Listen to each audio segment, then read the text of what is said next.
Good morning বন্ধুরা, দেখো আমার গাছে কত ড্রাগন ফুটেছে। দেখাও একটু কাছে আসো।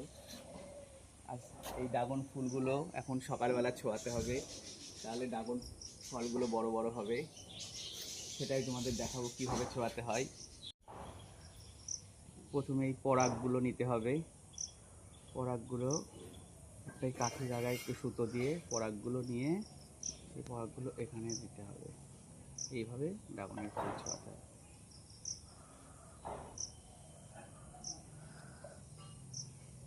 প্রত্যেকটা ফুল আমি এখন ছোঁয়াবো।